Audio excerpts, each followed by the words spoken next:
All right, so welcome to Aspen Updates in an Instant for 2306. I do have release notes for 230502 up. We had, again, a couple of just little patch releases as we do to get important content out as quickly as we can. And this time, one of the things that I just wanted to make note of for everybody was we had a couple of people spamming the servers with requests, and we're setting up some automatic IP blocking for that. So this is basically just to reduce load on servers so that if we notice a pattern of suspicious behavior, we can automatically block it and not have to have Aspen bogged down with traffic while that's going on. So what that's going to look at like is in your usage by IP address, you're going to see how many spammy requests we've gotten from any given IP address. So here we've gotten 12 and 46. And then over here in the locations by IP address, we're going to see some spam IPs. So when we just see that those are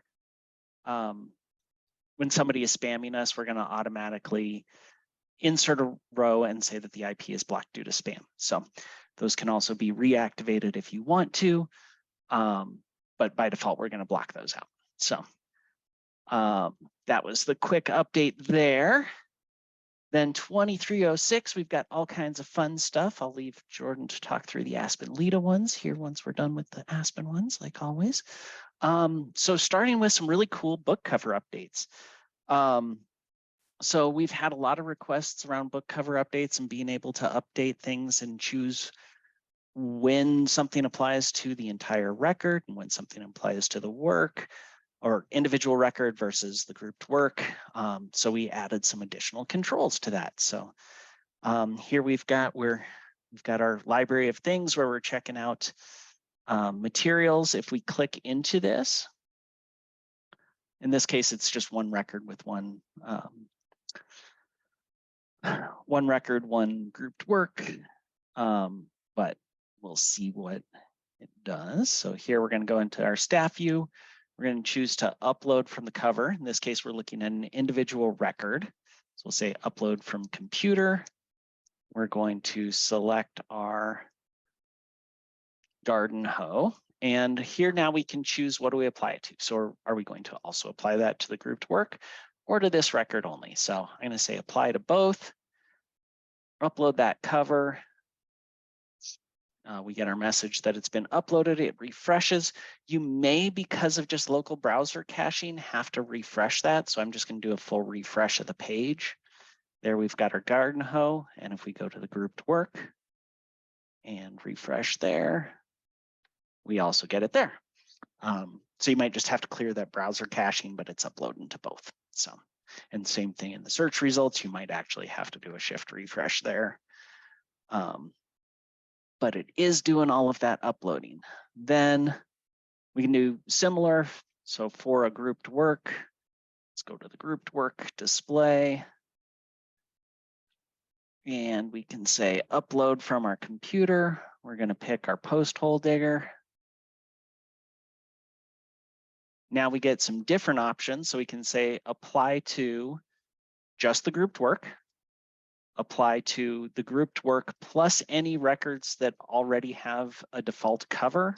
So if we don't want to override anything that's already been uploaded or don't upload anything where we're getting a cover from Syndetics or Content Cafe or Overdrive, we can do that, or we can apply to all records in the grouped work. So let's say we're going to apply to everything right now. We're going to upload that cover. And same thing here. We're going to have to just do a refresh of the browser to get the browser to clear those out, but then we'll see them. So there's our post hole digger. And if we go into the individual record and refresh, we're going to see it there as well. So some easy things to give you a little bit more control.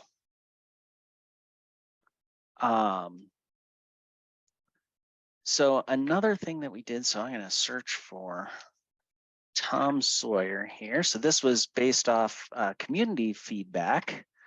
So we're giving additional ability to see covers for individual titles within it. So if we click show editions, we're now going to see, hey, we've got 3 different covers for this. So a great way for people to see either what book they have checked out or what they want. So sometimes they can identify it by cover based off what's on the shelf, that kind of thing. So or like here, I can see, oh, that's the Illustrated Classics one. That's a good indicator for me.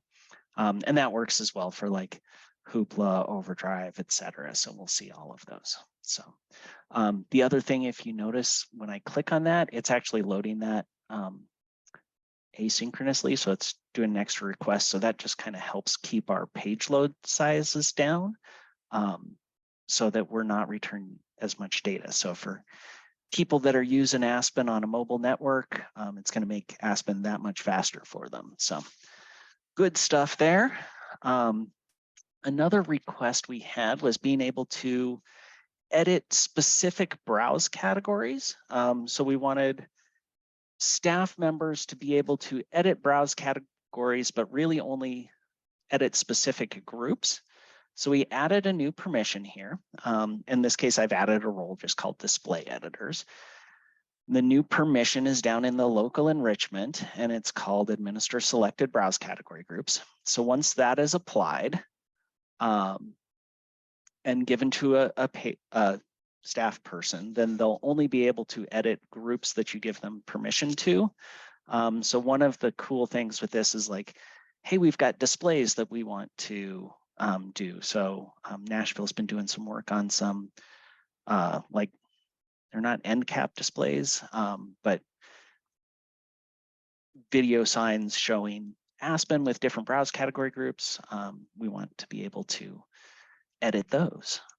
So here in my browse category groups, if I go into my local catalog enrichment and browse category groups, then here I've got a display group that I would then assign to a specific library. So, or a location, either way. So here I've got that. It's got some garden tools, some Pride, Juneteenth, and then some other just default ones. And we can add additional users who can edit this group. So we can say, hey, my Mark II account is able to edit this group and just that group. And so then if we sign out and sign back in,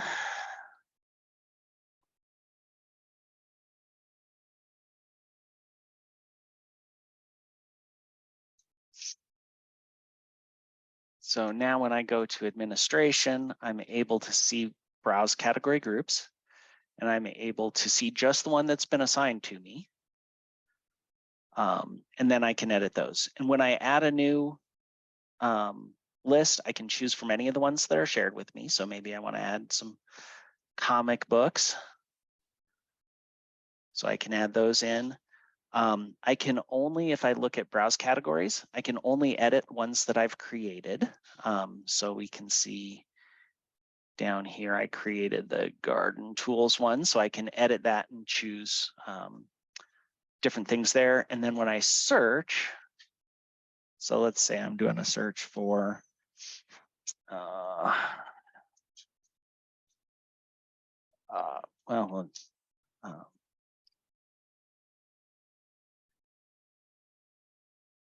so here I can do a search and create a new browse category.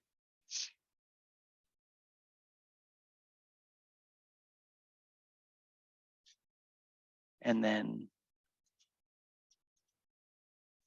if I choose to update, I'll only be able to update the ones that I've created. So if we say update, it's only that one that I've created. I don't want to do that now. So we'll say add to browse again, and we'll create a new one. We'll just call that Miles Morales. And we can add to homepage. That's going to add to the homepage for the browse category that I have permission to see, even if that's not the catalog that I'm active on. So I'll create that category. So hopefully that's useful, especially for some of the bigger consortium and libraries that are doing some really complex things with browse category groups. Other things that we're working on here. So we've got some e-commerce updates. So PayPal Payflow is a new vendor that we're supporting. If you are using them, we've probably been working with you already. If you haven't talked to us about using it and want to, go ahead and put in a ticket. We're happy to help you set that up and make sure everything's working properly for you. But that should be a good new option for e-commerce. We've got a lot of people using PayPal and then a lot of people that were using PayPal Payflow. And they are distinct products, which makes it confusing, even though it's the same parent company. Lots of great event updates that we've been working on. So lots of tweaks based off the feedback that we're getting as more and more people are rolling those out. So just some great little quality of life things there. Sierra updates. So for our Sierra libraries, we've had a lot of requests to be able to use the material type or mat type that's at the bib level to be able to help determine format, since that's really all that Sierra gives you for a lot of the format determination. That's what a lot of Sierra libraries are used to. So we've added that in as something you can use. There's a new checkbox that says check the Sierra material type format during format determination. You'll check that on, select bib level format determination. If you map it to blank, it will just use the regular bib level determination and not use your material type. So if you have something like video games and want to get Aspen's determination to say, oh no, this is an Xbox or this is a PlayStation game, you can do that. Single sign-on, we've added updates for one of the academic institutions that we're working on to be able to authenticate both students and staff, and based off the information in the SSO response, tell the difference between them. So again, if you've got SSO requirements, we'll work with you to get that all set up. So a lot of times that is still requiring dev. So we do need those to go into the queue to help us out. Those are the big Aspen Discovery updates. Again, all this code will be deployed to library test servers tonight. And then I'll pass it over to Jordan to talk about LiDA. Sure. Thanks, Mark. For LiDA this month, we were really focused on our partner tickets coming in. So that resulted in a couple different changes. None of them are great for demo, but we have a good number of performance improvements. So if you put in a ticket on seeing something be a little bit slower, that was something that we worked on. We also did quite a bit on usability, particularly around barcodes and scanning barcodes, but some other usability flows too, again, based on tickets. And then finally, we just did some little tweaks, things to make book covers look better, just because there are different shapes and such in LiDA. So I'd encourage you to read the release notes, but nothing huge to demo here for LiDA this month. So I will then pass it back to Miranda.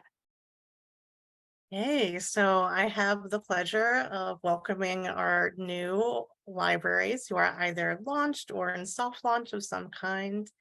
I forgot to, I think, link the agenda, so let me put that in there. But I also have some direct links. I think every single catalog looks stunning on this. So Cal, Morgan, and the teams involved, they just look great. Like, I love all of these catalogs. I use some of the Rhode Island ones myself. So yay, they look great. And I know Carly is here from Spokane. So welcome, everybody. Give Ocean State, Spokane, and Mountain View Public Library a welcome from the Aspen team. Yay. All right, so I'm now going to pass it over to Tara, who's going to give some updates about the Aspen community meeting. We just had an Aspen community May 16th. Our next meeting will be in July. And the topics we covered in our past meeting were some updates from the working group, which has excuse me, has added a Slack channel. So if you want to lurk and see what that group is up to, or better yet, join that group, you can find that on Slack. And we also talked through, had a good conversation about some of the self-checkout options through LiDA, working through some of the ideas and the requirements that folks might have, topics that came up around that were RFID, limiting patrons by geolocation, some of the pluses and minuses if you can check out from home versus being restricted to checkout in the library, who assigns checkouts, some of those things that, like, does the home library get the credit? Does the checkout library get the credit? Some of these things also came up in I think the Aspen gathering meetings previously. So that was a really good conversation to get that started. And in addition, we also added another Slack channel on Google Analytics. And so folks can start sharing some of their successes and challenges and how they're using Google Analytics for Aspen. I think those are the big topics of conversation. Unless anyone else from the group, if I missed anything. And I think the next meeting, I should have the calendar ready. Is the next community meeting is July 18th. Be there or be square. Exactly. All right, I'll hand it over to Jordan to talk about some of our other meetings recently. Yeah, I just went ahead and added, this is actually for the next ones. We have 4 other Aspen groups, very specific to different interests. The cataloging and grouped works group, they look at Aspen data and help us improve things like how the grouped works work, how things automatically group. So if you're interested in that, especially if you're well versed in your MARC data, like, we'd really appreciate you coming to that. And there's also the spin-off group from that group, the grouped works working group, that is looking very specifically at how we can improve the automated record grouping. And then we have a number of ILSs that have their own groups, and they talk about how we can better integrate with that ILS or specific features related to those ILSs. And we have one for Evergreen, Polaris, and Symphony. And within the agenda, I went ahead and put the next meeting dates for all of those. The link for the number 4 on the agenda just links to the place where we have all those meetings listed out, as well as the Zoom and the Google Meeting invites if you wanted to add those to your calendar. And I'll just keep on rolling. I got a few more, if it's okay with Miranda.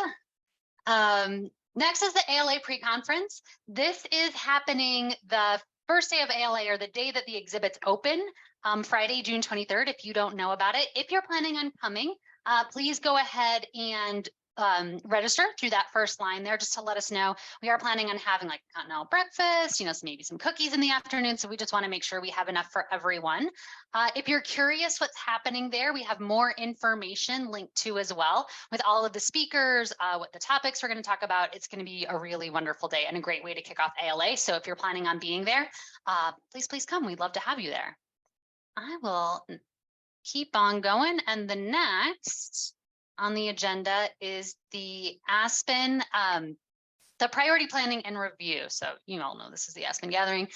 So this is where we talk about what we plan to do last sprint and what we're planning to do in the next sprint. It's a way that we kind of hold ourselves accountable to what we're talking to you about, and just keep reporting on what you can expect. So on the left is what we talked about last time we would do, the book cover enhancements. The very beginning of the updates in Instant, you saw Mark go through a whole bunch of things. We got almost all of those done. There's a few more small things we want to do with it. So I went ahead and left that at working on it. Although, like I said, you saw the majority of what's going to happen there. We also did some e-commerce updates that Mark talked about, particularly with PayPal Payflow. So we're continuing to work on those. We also have some work we're still continuing to do with certified payments. So if you don't have e-commerce set up, please review all the different providers that we integrate with. We have quite a few now. And if you have a new one that you want integrated with, let us know. Next, we have single sign-on, same kind of thing. We're working on integrating these as they come up. We don't have kind of an automatic integration for any of them yet, but if you have one that you want done, let us know. We are just kind of slowly working through those as a list.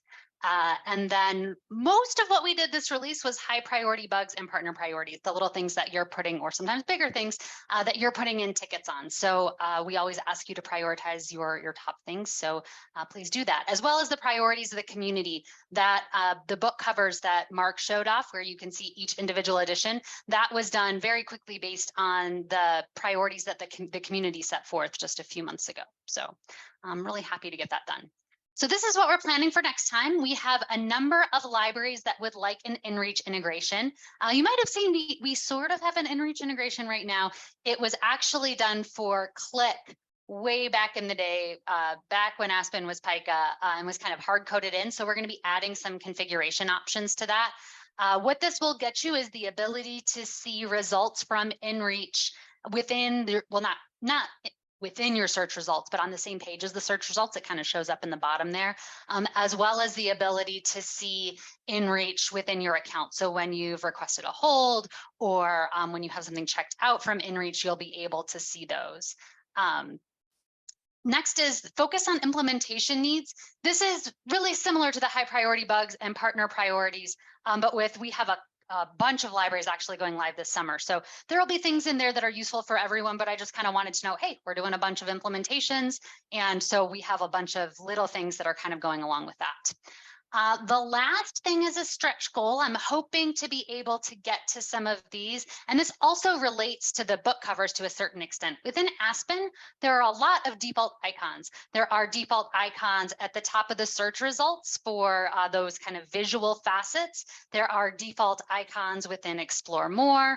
And what we want to be able to do is make those icons all over the place customizable. And how this relates to book covers is those kind of custom covers that we generate based on your site's colors. If you wanted to add something that was specific to your library, if you wanted the image there to not be that, we're going to make it so that you can add those. I see that I have some questions in the comments. Anything that, let's see, random question about the Miranda. Did you get that one? The random question about statistics? I did. Awesome, thanks. And we'll just keep moving on. Any questions on our plans for 2307 or what we got done in 2306?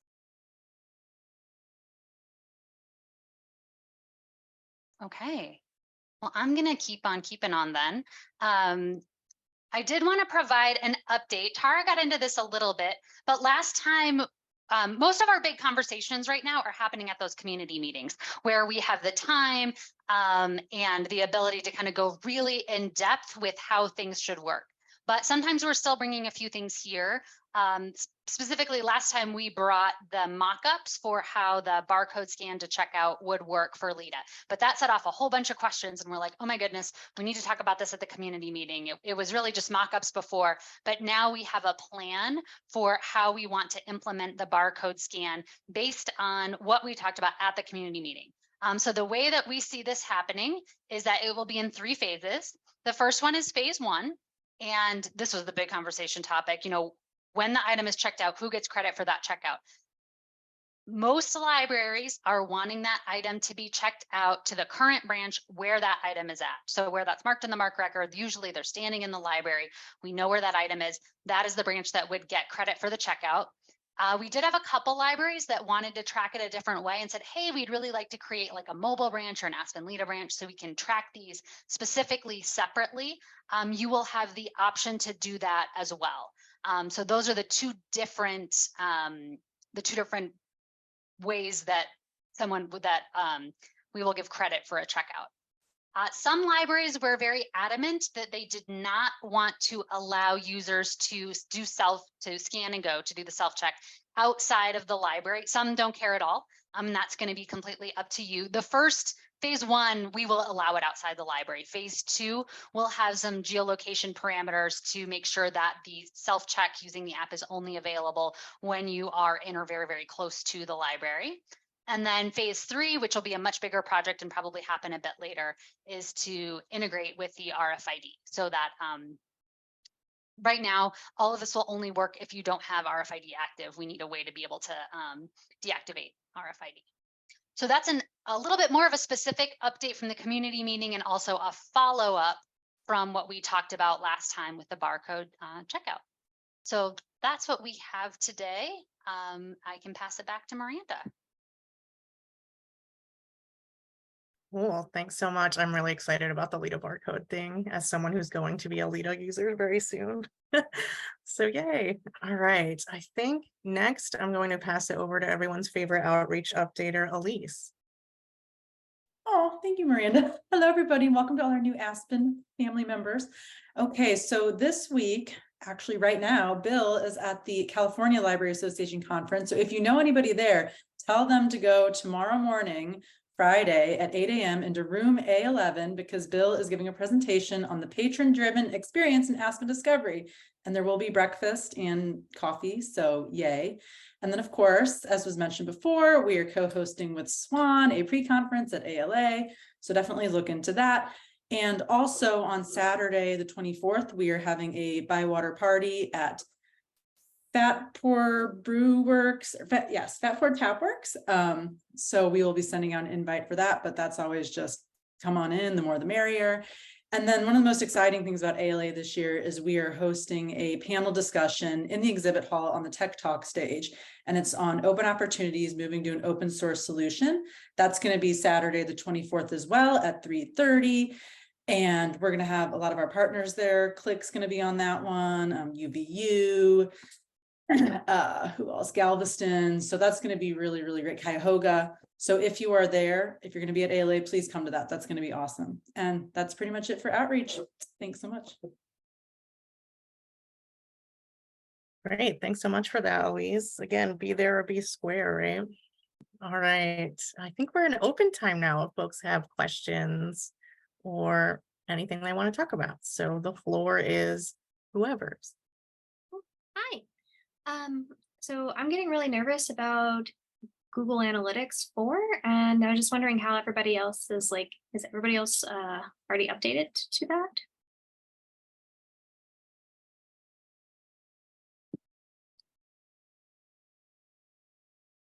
Hi, I'm James from Nashville. I was actually working on that this morning across many of our different things. The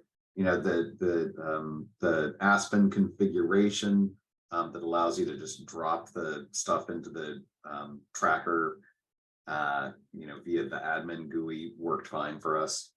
The universal analytics numbers that are tracking simultaneously, are good enough, like they're close enough that it's not going to cause any problems for our stats person. And we're not doing anything more complicated than counting sessions. That is the only metric that we're using it all for at this point. Yeah, that's what we're doing for our state report. Cool. Any other Google Analytics stuff or anything else? I know this was said earlier, but just a reminder that there is an analytics channel in the Bywater Discovery Slack. So go there if you have questions or want to keep talking about it. Any other questions or stuff? We've got a little bit of time left, so if you do want to bring something up, go ahead. If not, we can call it early.